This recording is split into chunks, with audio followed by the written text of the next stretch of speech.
How's it going? All right. It's like we haven't talked yet.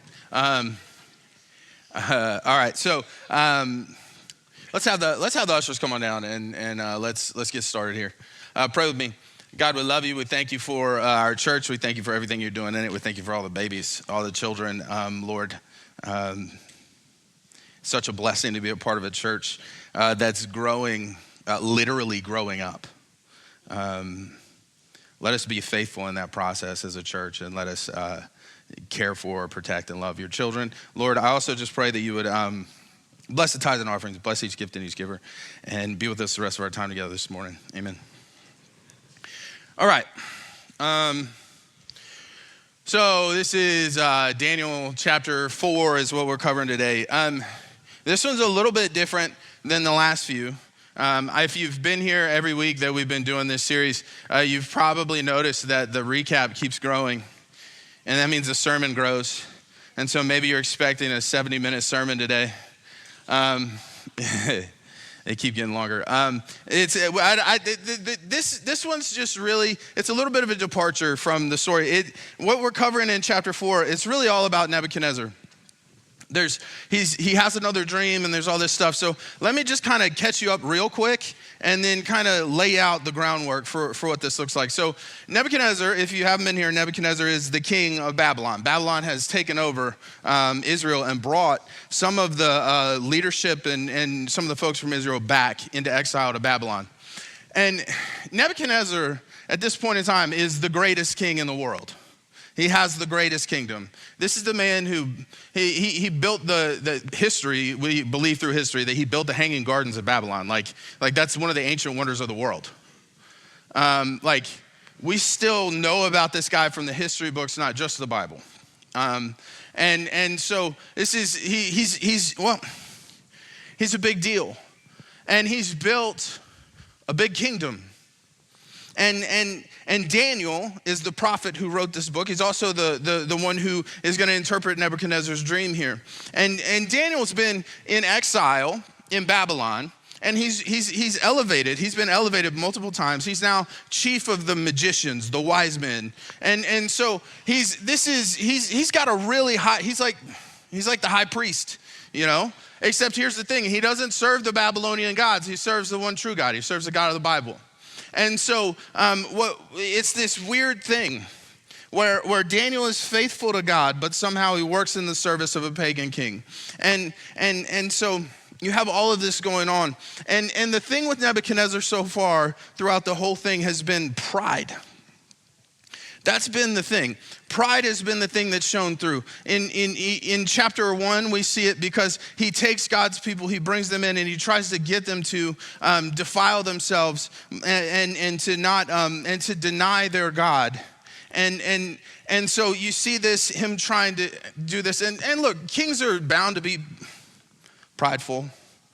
Like lots of power causes that. But we see in chapter 2, you get this, he has this dream, and God basically says his kingdom will fall. And then chapter 3 is Nebuchadnezzar trying to shove it back in God's face because he sees in chapter 2 I totally lied. I'm doing the whole recap. It's fine. I didn't do it last night. In chapter 2, you have this statue, and the head of the statue represents Nebuchadnezzar, but then there's 4 other kingdoms that will come, 3 other kingdoms that will come after him. And so he's like, no, my kingdom, like he doesn't want his kingdom to fall. So chapter 3, he builds a golden statue representing that his kingdom will last forever. And so you have this thing, and Nebuchadnezzar, he constantly gives God lip service, and then he constantly elevates God's people, but he's just trying to get on God's good side. Like that's what's happening. He's trying to appease. Well, he's trying to do what he always does. He's trying to appease the gods, because in his religions, that's what you do. You appease the gods so that you get their favor. But our God, you can't appease our God because he's just. Right? You don't appease him. You serve him faithfully. That's different because it lacks manipulation. It's different because God, it requires our God to be head of your life, to be first. And he must, look, by the way, this is just a principle. If there is a God who created something from nothing, he's got to be first.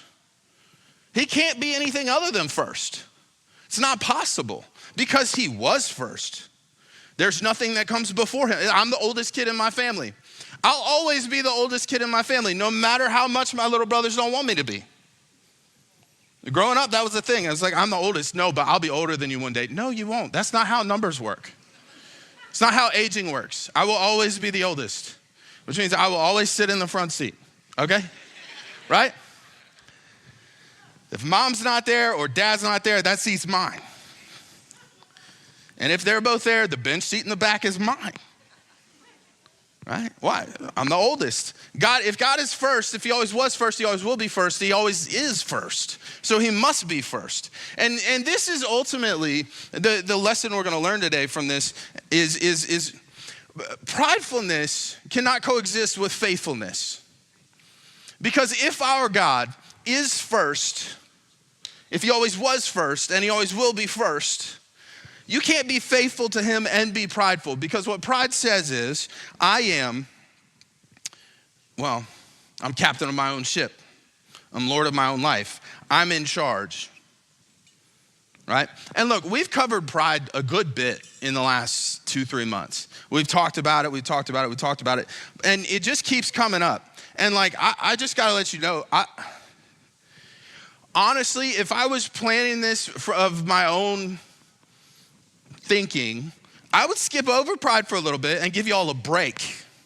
Because you get to a point where you're like, hey man, you turn into Charlie Brown's teacher, you know? But here's the thing, it's the problem is our culture, our culture constantly tugs on you and constantly pulls you into pridefulness. That's what the world does. That's what the wisdom of this world does. It's constantly trying to pull you into a state, into a spirit of pridefulness. And so, what do you mean? Okay, so say somebody, you guys, you have a friend and they're having a hard time. You know, this is like a really simple one, okay? You have a friend and they're just like, they just walk up to you and they're just like, I just feel gross today. I just feel so fat today. I just feel so ugly today. What's your immediate thing? Right? Well, it don't matter what they look like. No, you're beautiful. You look great. If it's a guy, it's like, no, you look good. Your chest is looking big today. You're good. You know? It's fine. The belly's not hanging over too far. And if it's a lady, it's like, no, you're beautiful. You know? You need to fix your self-talk. Don't put yourself down so much. You need to have better self-esteem, right? That's what we say. But here's the problem. Well, let me just make it about me so it's less uncomfortable for me, right? I used to weigh 325 pounds. And I'd walk into my house and look at my mom and dad and just be like, or my wife, and I'd be like, I just feel so fat today. And then I'm doing the fat guy thing where you're stretching the shirt in all the places but the top, because hopefully it's the top's tight. You look a little bit wider up top than you do right here. So you just do this, right? Some of the guys are laughing because that's what they did this morning. I still do this. If you watch me, I'll do this when I'm preaching. It's a thing, right? Because it's like, I don't want anybody to know I'm fat, but they can see. You know? And I'd be like, man, I just feel so fat today. And they'd be like, you're not fat. You're not fat. Yo, they lied. Why? Because they want me to think more highly of myself. And in our culture, this is the idea. You need to think more highly of yourself. Don't put yourself down so much. And that way you won't feel unworthy. Right? And then you have all the books that are self-help and self-talk and all these things. You need to have better self-esteem and you need to have all these other things. Here's the problem. All of that is dependent upon how I feel about myself today. And the whole premise is that if I feel bad about myself today and it just happens to also be true, lie to myself and brainwash myself into thinking it's all okay. Why? Well, you just build up your pride because ultimately pride is a lie. You're perfect. You're fine. You're perfect the way you are. Listen, you're not perfect. But your worth doesn't come from how you look. And your worth doesn't come from how your clothes fit. And big boys get into heaven too. Right? Where's your worth come from?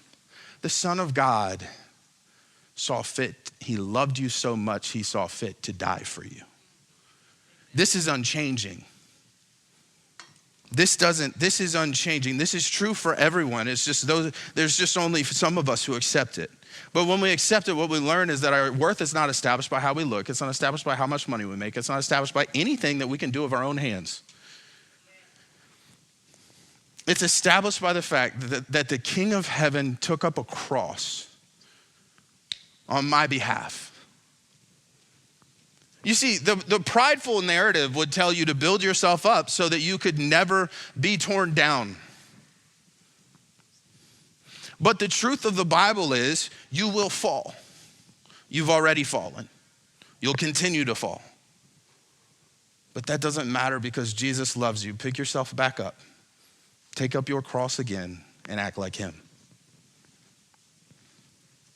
And the problem is, if the pride seeps in, then it negates our faith. Pridefulness and faithfulness cannot coexist. Why? Well, because the faithful know that there is one God in heaven who is a supreme above all, and I'm to be loyal to him and worship him alone.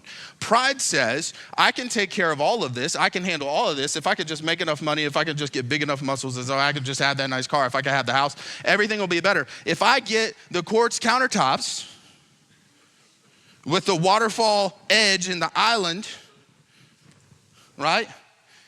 And the big wolf's range that I could cook everything in, my wife will love me forever. Maybe not. What you need is Jesus at the center of that thing. Because kingdoms, earthly kingdoms, human kingdoms fall. Pride fails. Pride comes before a fall. That's what Proverbs tell us. So attacking the spirit of pride is huge. It's a big deal because it will undermine the faith in your life. It will undermine your relationship with God. And honestly, you turn around and there's so many times where we're living in a spirit of pride. Pride is the starting place and we don't even notice. And we're like, why does it feel like I'm so far from God? And the answer is you've thrown a wall up. The answer is like you're in the driver's seat and Jesus might be your co-pilot, or you might have shoved him in the trunk because you think that you can do it on your own, because you think that your way's better, because you think that you can build safety, you can build comfort, you can build a life that's better than the one he would have you build. You know,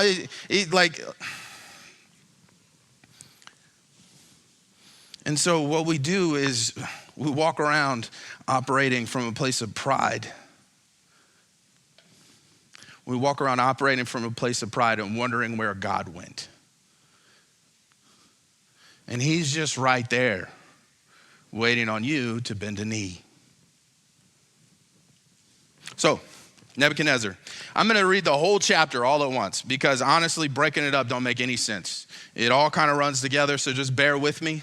All right, and we'll go from there. This is Daniel chapter 4. King Nebuchadnezzar sent this message to the people of every race and nation and language throughout the world. Peace and prosperity to you. I want you all to know about the miraculous signs and wonders of the Most High God has performed for me. How great are his signs, how powerful his wonders. His kingdom will last forever, his rule through all generations. I, Nebuchadnezzar, was living in my palace in comfort and prosperity. Okay, I need you to notice that he's speaking in first person, right? This is Nebuchadnezzar talking. It switches in the middle of the chapter and then switches back. But right now, this is Nebuchadnezzar. I, Nebuchadnezzar, was living in my palace in comfort and prosperity, but one night I had a dream that frightened me. I saw visions that terrified me as I lay in bed. So I issued an order calling in all the wise men of Babylon so that they could tell me what my dream meant.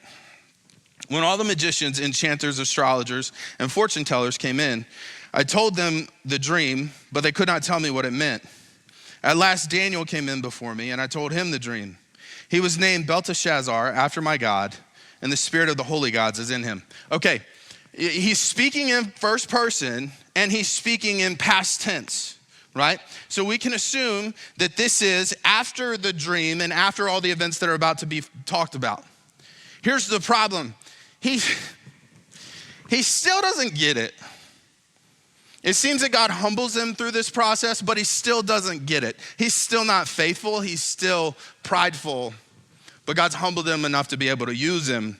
He was named Belteshazzar after my God, and the spirit of the holy gods is in him.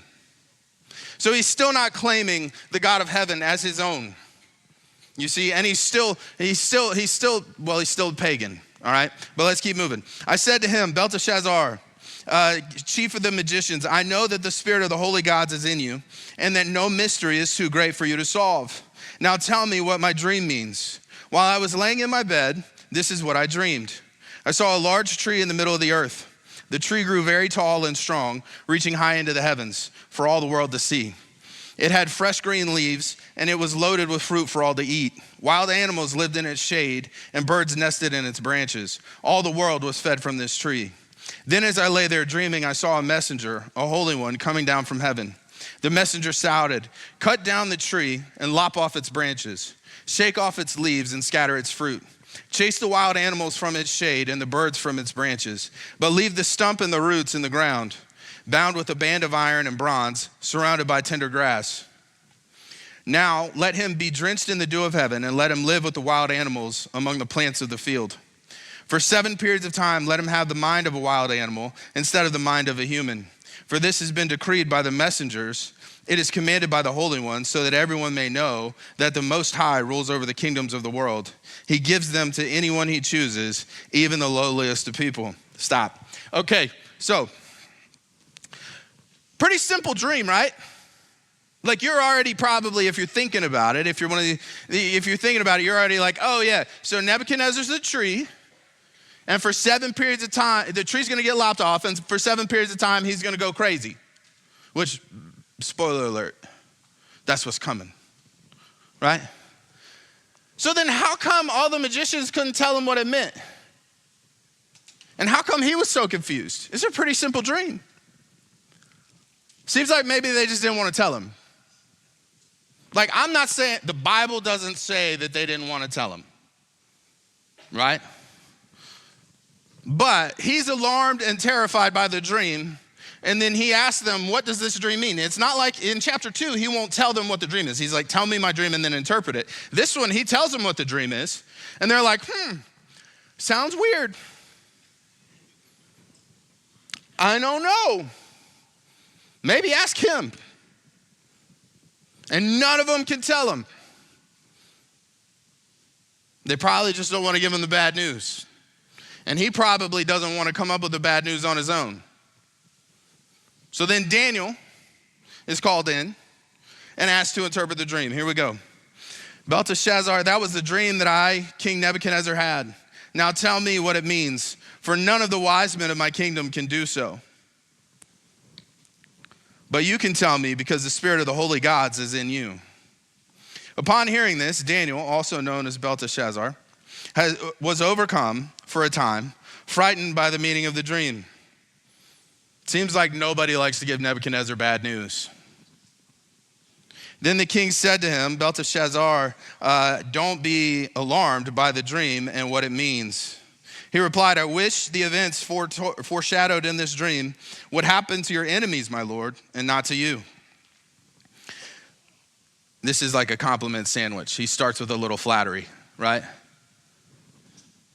The tree you saw was growing very tall and strong, reaching high into the heavens for all the world to see. It had fresh green leaves and was loaded with fruit for all to eat. Wild animals lived in its shade and birds nested in its branches. That tree, your majesty, is you. For you have grown strong and great. Your greatness reaches up to heaven and your rule to the ends of the earth. Then you saw a messenger, a holy one, coming down from heaven and saying, cut down the tree and destroy it, but leave the stump and the roots in the ground, bound with a band of iron and bronze and surrounded by tender grass. Let him be drenched with the dew of heaven. Let him live with the animals of the field for 7 periods of time. This is what the dream means, your majesty, and what the Most High King or what the Most High has declared will happen to my Lord the King. You will be driven from human society, and you will live with the animals, with wild animals. You will eat grass like a cow, and you will be drenched with the dew of heaven. This is the worst news to give the greatest king in all the earth. You will eat grass like a cow. Great. 7 periods of time will pass while you live this way until you learn that the Most High rules over the kingdoms of the world and gives them to anyone he chooses. But the stump and roots of the tree were left in the ground. This means that you will receive your kingdom back again when you have learned that heaven rules. King Nebuchadnezzar, please accept my advice. Stop sinning and do what is right. Break from your wicked past and be merciful to the poor. Perhaps then you will continue to prosper. But all these things did happen to King Nebuchadnezzar. 12 months later, he was taking a walk on the flat roof of the royal palace in Babylon. As he looked across the city, he said, "Look at this great city of Babylon. By my own mighty power, I have built this beautiful city as my royal residence to display my majestic splendor." While these words were still in his mouth, a voice called down from heaven, "O King Nebuchadnezzar, this message is for you. You are no longer ruler of this kingdom. You will be driven from human society, and you will live in the fields with the wild animals, and you will eat grass like a cow. 7 periods of time will pass while you live this way until you learn that the Most High rules over the kingdoms of the world and gives them to anyone he chooses. That same hour, the judgment was fulfilled, and Nebuchadnezzar was driven from human society. He ate grass like a cow and was drenched with the dew of heaven. He lived this way until his hair was as long as eagle's feathers and his nails were like bird's claws." Gross, right? After this time had passed, I, Nebuchadnezzar, this is Nebuchadnezzar again, I, Nebuchadnezzar, looked up to heaven. My sanity returned, and I praised and worshiped the Most High and honored the one who lives forever. His rule is everlasting. His kingdom is eternal. All the people of the earth are nothing compared to him. He does as he pleases among the angels of heaven and among the people of earth. No one can stop him or say to him, "What do you mean by doing these things?" When my sanity returned to me, so did my honor and glory and kingdom. My advisors and nobles sought me out, and I was restored as head of my kingdom with even greater honor than before. Now I, Nebuchadnezzar, praise and glorify and honor the King of heaven. All his acts are just and true, and he is able to humble the proud. This is about Nebuchadnezzar's pride. The dream is about his pride. He's been trying. God has told him how this is going to go, and instead of looking at it and saying, "Okay, well, I'll serve you anyway." This is what the faithful do. This is what you have to understand, right? Like, what faithful people do is they serve God and they trust him with the results and with the outcomes. They trust him with the future. Paul talks about this when he writes to Timothy. He says, "I know whom I have trusted, and I trust him to take care of it until that day." So basically, all the work that Paul's done, he's entrusting to Jesus. The churches that he's planted, he's entrusting to Jesus, and he knows that Jesus will be faithful in caring for those. This is what the faithful do. Why? Well, because you die. Right? Like you can't make yourself live forever. There's people that are like doing the whole anti-aging thing and they want to live as long as they can. And it's like, okay, but realistically, what are you going to do? How much are you going to add to your life here? And when you're so obsessed with trying to live to 150, were they good years? Or like, did you spend a ton of time like researching all sorts of things and trying to flout death? Like you die, like you just die. That's what happens. And the things we build crumble. The things we build fall apart. If you've ever gotten a new car, you know. You get in it, it smells wonderful. It smells like success, right? Like you just, oh. And then it's shiny. You know, the fake leather plastic stuff is shiny. Which is wild, right? It's not even real leather, but we're like, this is mine. The whole stinking car's plastic now, you know? So we love our toy cars. It's like, oh, this is amazing. And then like 2 weeks later, it's dirty. It's dusty. Like the dash is just your dead skin. You've littered the car by existing. Right? But we think we can build things. We think, man, everything devolves to decay. Everything. I turned 36 on Saturday, this coming Saturday.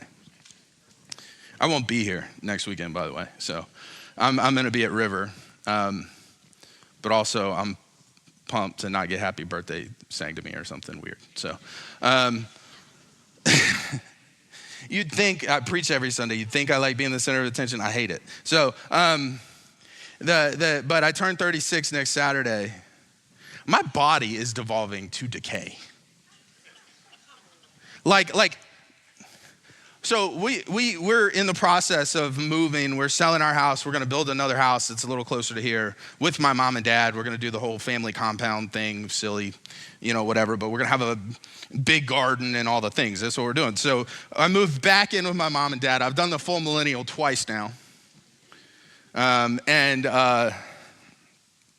I'm sleeping on a new mattress right now. Because I switched mattresses, it takes me 20 minutes to be able to move like a human being. Right? Just like my shoulder hurts, my back's tight. It's a mess. Everything devolves to decay. We cannot make things last forever. We can't build kingdoms that last, but we convince ourselves that we can in our pride. But what the faithful do is they recognize that nothing is eternal but Jesus. And that the only hope of things that are good that last is faithfulness to him. But to be faithful to him, what do you have to do? You have to systematically destroy your pride. So, we have 5 signs of a prideful spirit. The first one is this: God's plan seems destructive, humiliating, and terrifying. This is the first, this is red flag. This is the reddest of the red flags.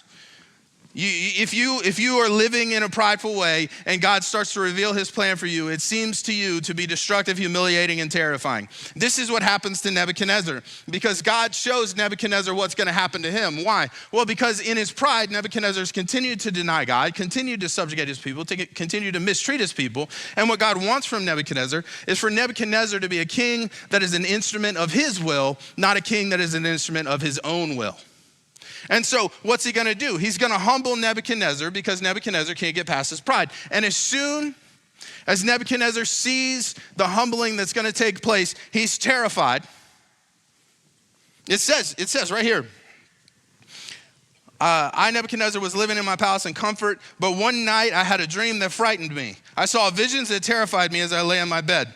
And then God's plan to bring Nebuchadnezzar down and not have him be king any longer is humiliating to him. But listen, there are things that you will go through in this life that from the outside looking in will be humiliating, but they may be what's best for your soul. And so the act of faithfulness is to trust God that this is what's good for you. And then you would think from the standpoint of Nebuchadnezzar, this is definitely destructive. And by the way, this is why the wise men don't want to tell him. This is why Daniel doesn't want to tell him. Because the one person you don't humiliate? The one person you don't want to be around when he's scared? The king. Prideful men are not good men to be around when they're afraid, because they break things.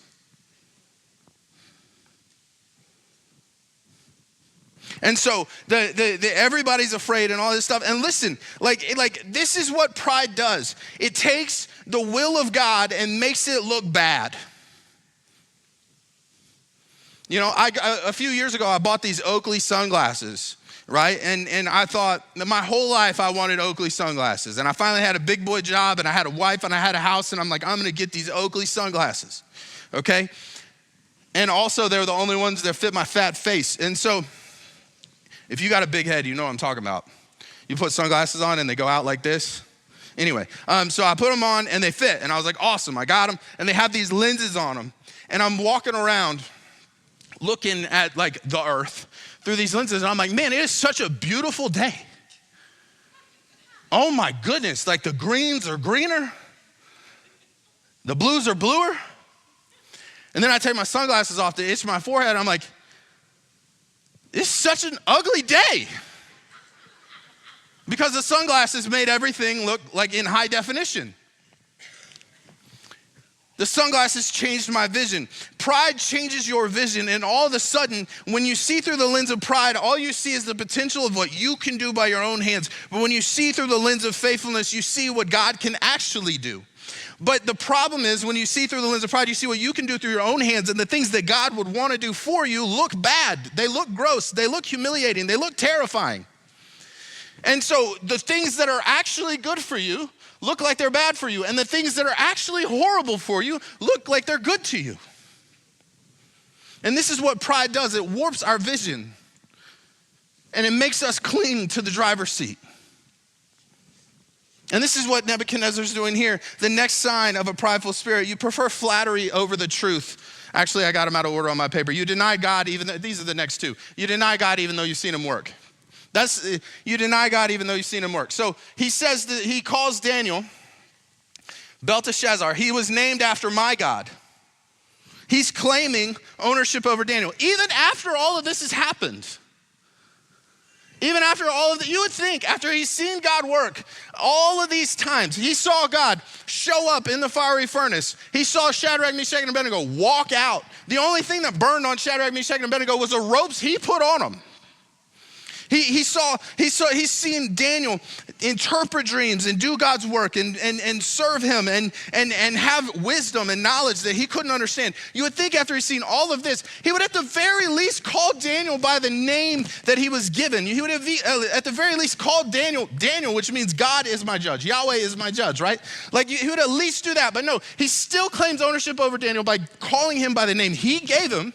And then he says, the spirit of the most holy gods is in him. You deny God even though you've seen him work.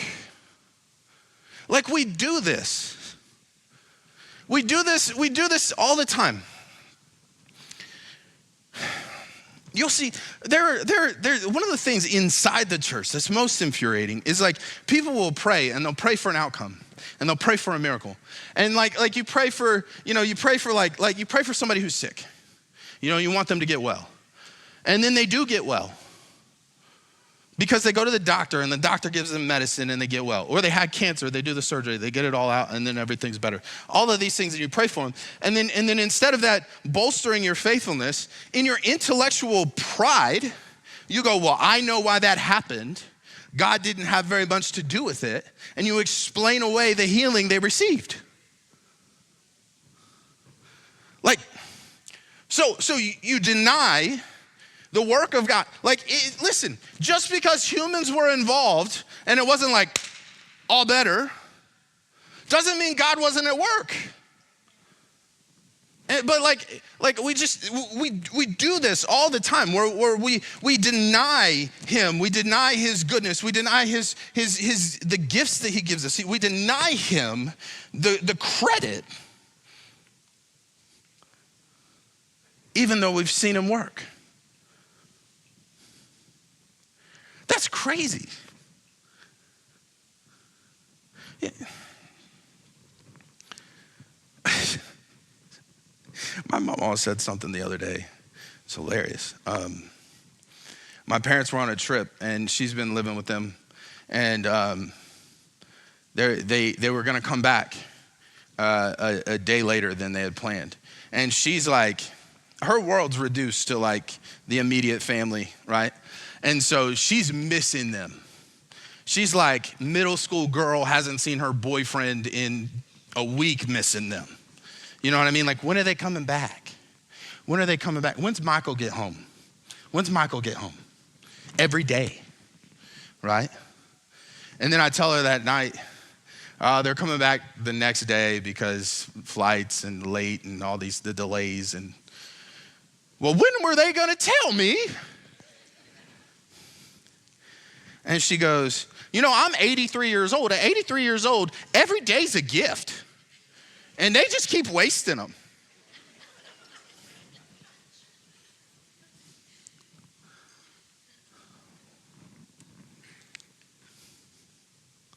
Do you understand the miracle of falling asleep and waking up?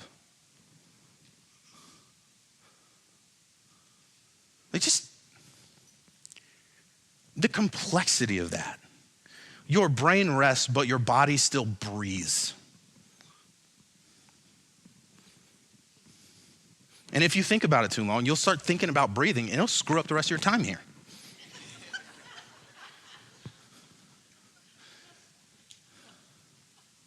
But we explain away the work of God even though we've seen him do it. Crazy. And there's other ways we do this. And ultimately what it comes down to is, if I can understand it, maybe it's not worthy of my excitement. Man, if he gives you gifts you can understand, praise him all the more. Because you get to understand it, you know. The next one, you prefer flattery over the truth. This one seems pretty self-explanatory. This is obvious. The wise men don't want to tell him about the dream. Daniel don't want to tell him about the dream. He didn't even want to tell himself about the dream. If you were Nebuchadnezzar, don't you think, like, you're a prideful dude? Okay, actually, you don't even have to extrapolate this out. Read the dream. It starts with the tree, and it's like all this imagery, and it's all these things, right? And you could imagine him being like, yeah, I'm the tree. I feed everybody. I'm the man. I provide for the whole world, right? So you could see him extrapolating this out. But then the messenger comes down. And he says, for 7 periods of time, let him have the mind of a wild animal instead of the mind of a human. For this has been decreed by the messengers, it's commanded by the Holy One, so that everyone may know that the Most High rules over the kingdoms of the world. The answer about what the dream is about is in the dream, in plain language. The king will be humbled so that everyone will know that the Most High rules. Even Nebuchadnezzar wants to flatter himself. He's asking everybody so that hopefully somebody will give him an answer that he wants to hear, because the answer he knows is not the one he wants. And like, this is it. This is what prideful people do. You search out the people who will tell you what you want to hear. You search out the people who tell you what you want to hear. Why? Because you don't want to you don't want to deal with the truth. And listen, you know people who are like this because those are the people you lie to straight up. In my experience, it's usually a middle-aged dude who doesn't talk or who talks too much, and he's always got an opinion. And he starts talking to you, and he's just, and then you like offer an opinion, and he tells you why you're wrong immediately. And he keeps going, and this is just 30 years in church, and you're not that person. I'm not talking about you. So it's just right? And then you do one thing that you do, you say something and he disagrees with you again. And then finally, by the end of the whole thing, you're just like, you know what? You're so right. I never even thought of that. Wow, that's brilliant. All in hopes that you can somehow at some point be like, hey, I gotta go pee, and then run away. Like, we know this person, you know that guy. But we do this also in subtle ways. We seek out affirmation. We want to be affirmed in our deception. Like I talked to you earlier about, I was a big boy and still big, but I was bigger. And they were like, and my parents would be like, you're not fat, you're just big boned.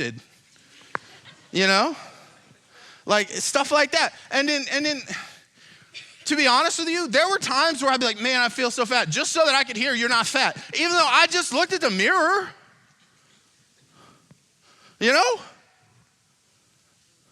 Why? I needed to build a different image of myself so I could feel okay. You know what would have been better though?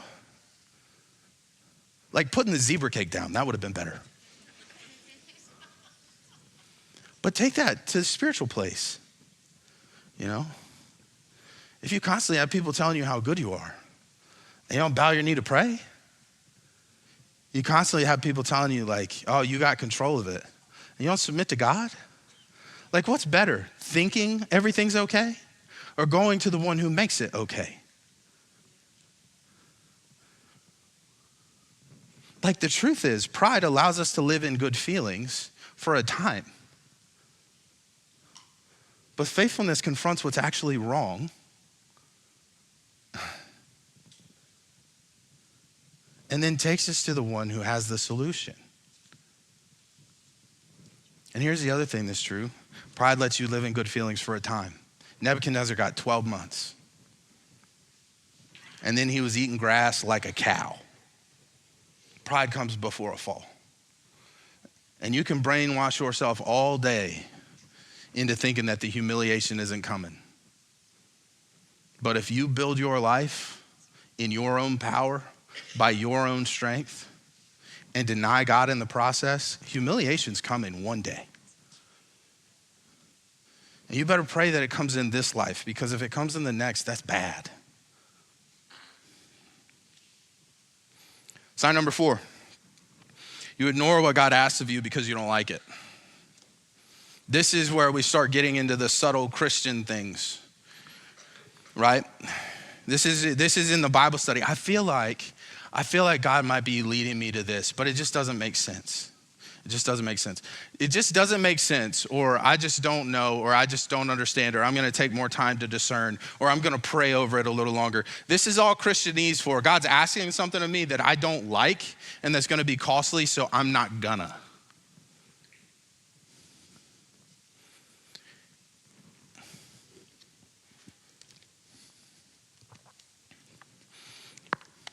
And that's sin.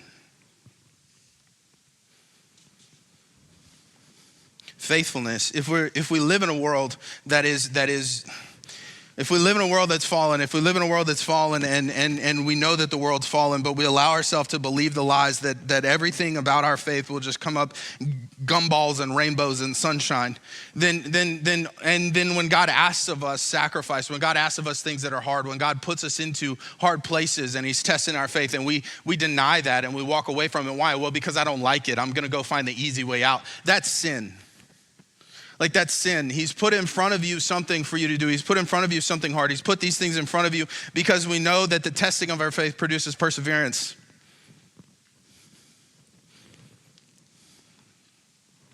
And so you walk through it out of faithfulness. You walk through it for your own good. You walk through it so that the God of heaven can lift you up. In your weakness, he's made strong.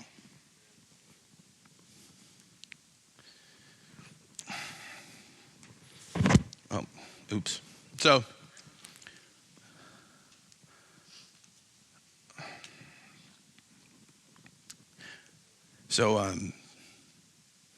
used to be when we'd have things start going weird, things, in the church world, things go wrong too, right? Like, I know you don't like to think that because church is like, I show up and I have a great time and then I leave. But in the church world, things go wrong too. It used to be when things would go wrong, I would immediately have an answer. I'd be like, we can do this, this, this, and this. And then I go do it. The thing about it was, what I in those times, I wish I could give you a specific example, but half of them are personnel things, so I'm not gonna. And so, but I would always come up with a solution and immediately, like that was my thing, like be decisive, be fast, and you'll overcome lots of things. And what would end up happening is I would come up with the answer, we'd implement the solution, and we'd move forward. But the problem was, I was coming up with those answers without ever praying about them. I wasn't following the Holy Spirit lead on them. And ultimately, the answers were always a way to not pay the price for what had happened. It was always a way to not walk through the struggle for what was in front of us. And what ended up happening, you just kick the can down the road. The lesson must be learned eventually. The things that you have to grow eventually. You need to learn to be faithful eventually. So you just kick the can down the road, kick the can down the road, kick the can down the road. And in this way, what ended up happening is I became a crisis manager. I was the executive pastor of a church. I was a crisis manager. I just dealt with issues that came up all the time. And that's all I ever did. And the thing that I learned from that is this: it's better to be slow, it's better to be late and right than be fast and wrong. And one of the things that's been amazing about being here is I've learned it's better to be late and right, late and righteous, than fast and wrong, fast and sinful. And like, do you understand? We don't have any problems very often. We don't get like the angry emails, the angry phone calls, all the things, they just don't happen very often. Why? Well, because like we try to learn our lesson when they do happen and walk forward faithfully, and learn our lesson when they do happen and walk forward faithfully. Like, that's it. Like, this is how this works. And the same thing in my own life. I used to constantly just make decisions fast. The problem comes up, make the decisions. And now like you just sit and you discern and you go, where would God have me? What would God have me do? Let God lead you through the thing. Why? Well, honestly, because I'm not king of my own life. And I'm not good enough to walk through this thing and not keep screwing it up. And if I walk into something that's gonna be struggle, then maybe I need to struggle. If I walk up to something that's gonna be hard, maybe God needs me to go through something hard. Maybe I need to see God show up in the midst of something hard. Like, I don't have to have all the solutions. I just need to pray to the guy who's got them.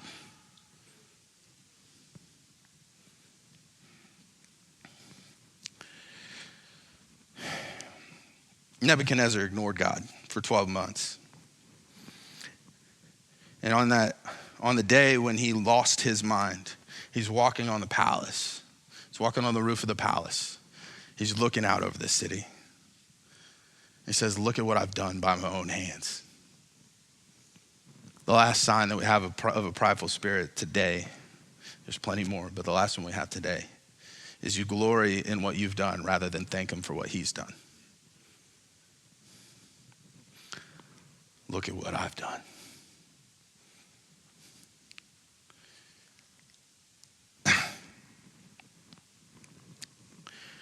Met a man one time, richest man I ever met. It's wild. My guy was in sandals. He had his button-up shirt unbuttoned down to here. He was smoking a Marlboro Red. He had 4 gold chains. Bro looked like a drug dealer. He's the richest man I ever met. From legitimate business, by the way. He wasn't actually a drug dealer.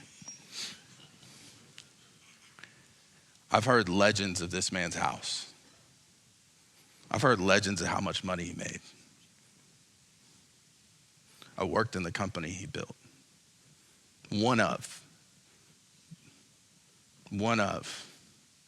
the 8-figure companies he built.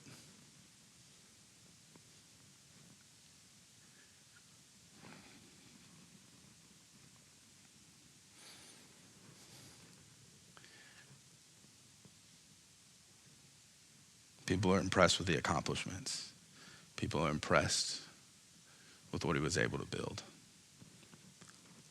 I also know enough people to know what he's destroyed.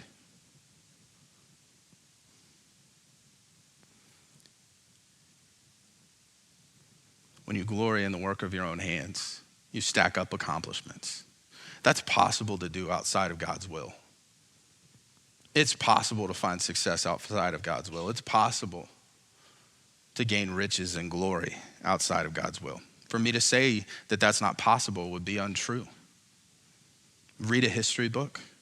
Shoot, forget read a history book. Open a gossip magazine at the grocery store.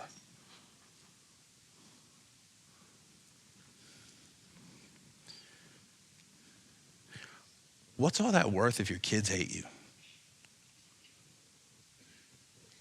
What's all that worth if the times when you lay awake at night and the darkness is closing in, you don't have anywhere to go because you're your own God? What's all that worth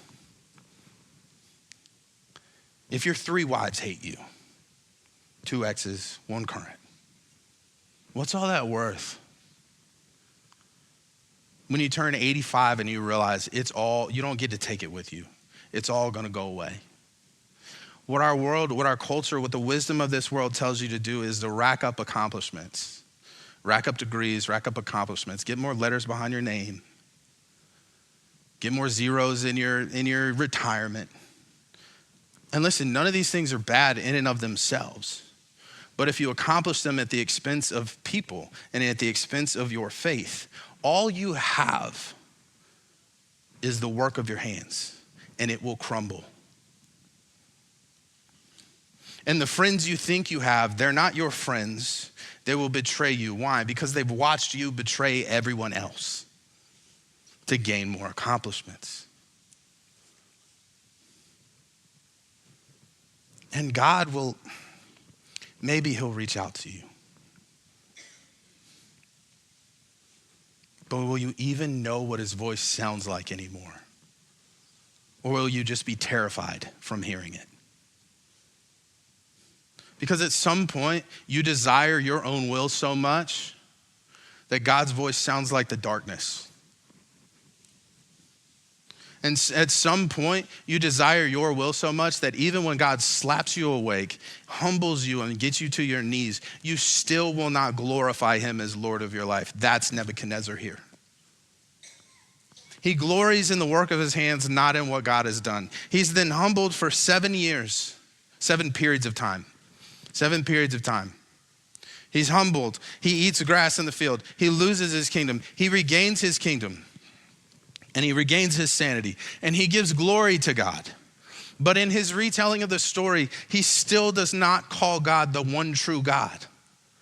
He says the spirit of the holy gods is in Daniel. He still will not bow his knee to who God is. He still holds on to the gods he can manipulate. He still holds on to the kingdom he's regained.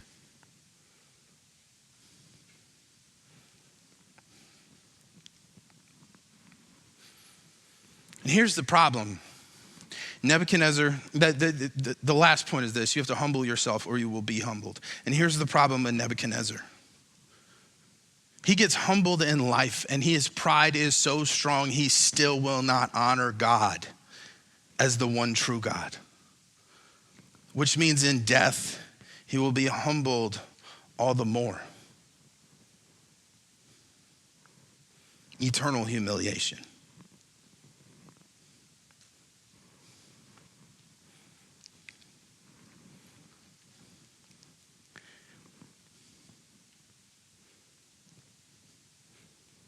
If you want to be faithful, you want to be loyal to Jesus as the one true King and worship him alone, you have to seek out the pride that lives in you and systematically destroy it. Otherwise, in his love, he'll help you. And that will be humiliating, but it will be what's best for you.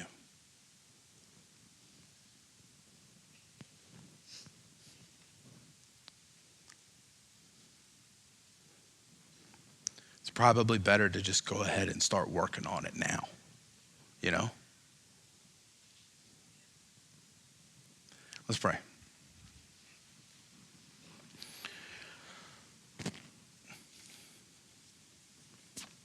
God,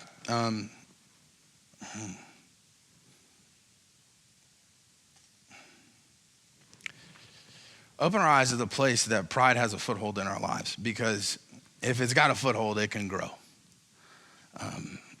Let us be constantly aware of it. Let us be constantly seeking it out, Lord, so that we can be faithful to you, because faithfulness to you is the thing that makes our lives worthwhile. It's the thing that makes our lives better. And it's the thing that allows us to do things that matter, that actually are long lasting, that actually change things, that actually make a difference. Lord, don't let us be building our own kingdoms, but Lord, also don't let us be believing the lies that pride tells us. Don't let us think that it's not a big deal if we think it might be pride. Lord, let us treat it as if it's something that will grow and metastasize, because it is.